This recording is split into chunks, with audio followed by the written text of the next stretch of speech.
माजी नगरसेवक राजेंद्र माहुलकर साहेब आता पक्षाच्या उमेदवारी भरलेली आहेत, माझ्याबरोबर आहेत, त्यांच्याशी आपण बोलणार आहोत। मामा, काय सांगाल, आज पक्षाच्या आज उमेदवारी तुम्ही दाखल केला?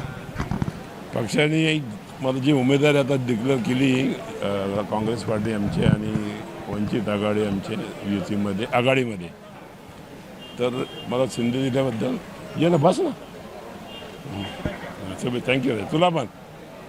तर दिल्याबद्दल पहिला दोन्ही पार्ट्यांचे मला त्यांचं आभार मानलं पाहिजे, मी मानतोय। मामा, आता गटर मीटर लाईट हे समस्या वाढलेली आहे कुठे कुठे। आज 8 वर्षानंतर निवडणूक होत आहे, किती महत्त्वाची आहे काय सांगा? सगळ्यात महत्त्वाचं आहे ना, या अदानीचं काहीतरी करायला पाहिजे। त्या विजेची बिलं अशी येत आहेत ना, ते भरता त्या माणसाचं जे काही कुटुंब असेल त्यांना जर 20,000 पेमेंट असेल तर कधी कधी 25,000 बिल येतं। ते कुठून येतं ते भगवान जाणे, त्यांनाच माहिती। पण त्यांना जाब मी विचारणारच आता, होऊ दे मला, लोकांनी थोडंसं सहकार्य करून निवडून आणू दे। जसं मी 20 वर्ष आमच्या 155 वार्डमध्ये लोकांची सेवा केली, मतदानाची सेवा केली, तसेच 48मध्ये जनतेची जी काय कामं असतील ते आमचे वंचितचे नरेश यांच्याकडून ती समस्याची काय असेल ती जाणून घेऊन ती करण्यात येईल।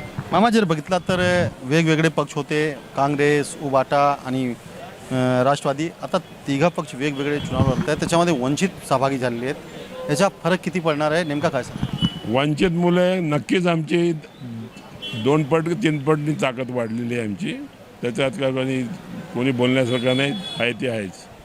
तर हे होते राजेंद्र माहुलकर आणि माजी नगरसेवक आहे, आणि आता परत त्यांनी फॉर्म भरलेला आहे आणि वंचित मुळे माझी ताकद वाढलेली आहे। वंचितच्या पण त्यांनी निवडणूक लढलेल्या आहेत। माझ्याबरोबर आणखीन उमेदवार आहे वंचितचे, त्यांच्याकडून आपण जाणून घ्यायचे। काय सांगाल, आपण आज उमेदवारी दाखल केली? या ठिकाणी माझी वंचित बहुजन आघाडी आणि भारतीय काँग्रेस यांच्या माध्यमातून जी युती झाली त्याला साहेबांना आमच्या शुभेच्छा आहेत।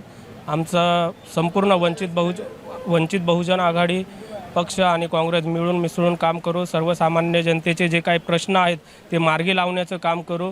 वंचित बहुजन आघाडीने आतापर्यंत प्रभाग क्रमांक 148मध्ये अनेक कामं केली आहेत, जसं भूस्खलन होऊन जे लोकांना मृत्यू झालेला, AJS केमिकल इमारत क्रमांक 11 या ठिकाणी 87 कुटुंबाला स्थलांतरित करायचं काम वंचित बहुजन आघाडीच्या माध्यमातून करण्यात आलेलं आहे।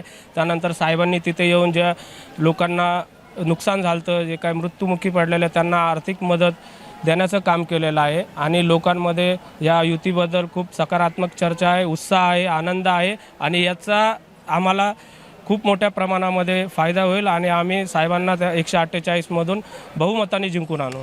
तर हे होते राजेंद्र माहुलकर, त्यांच्या म्हणण्याप्रमाणे की वंचित आणि काँग्रेस जे आहेत ते निवडणुकीत रिंगणात एकाच उतरले आहेत, आणि जे तिथे समस्या आहे, लोकांची स्थानिक समस्या आहे, गटर मीटर लाईट वॉटर, या समस्याला आपण तोडगा देऊ। कॅमेरामॅन सफीक्षा, आनंद पांडे, रेलखर, मुंबई।